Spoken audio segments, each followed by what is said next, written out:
ልጅ ልጅ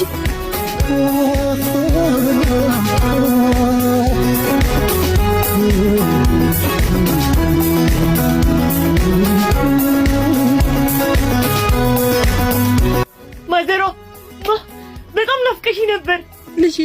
እኔ ራሱ ንፍቅ ብለሽኛል። ንፍቅ ጠረንሽ ናፍቆኛል። በአሁን ነይ እንሂድ። ያቺ በልጅነትሽ የምትወጃትን ሽሮ ሰርቻለሻለሁ። ቡናም አቀራርቤልሻለሁ። በአሁን ነይ እንሂድ።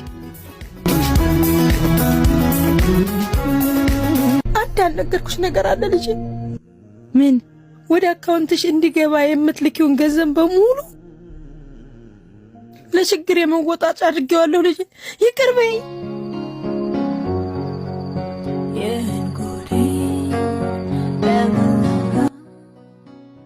ተነሺ ማዘሯ። በጣም ይቅርታ ካላረግሽልኝ። በቃ አድርጌልሻለሁ። ተነሺ። አመሰግናለሁ ልጄ። ችግር የለውም። አሁን ምን ሊሆን ነው? ከእድሜ ያለንኩኝ ከገንዘብ ያለንኩኝ ጉልበቴን ጨርሼ በባዶ ይዣት የመጣሁት ትንሽ መቋቋም ያለች። ችግር የለውም። በቃ ይሄም ያልፋል።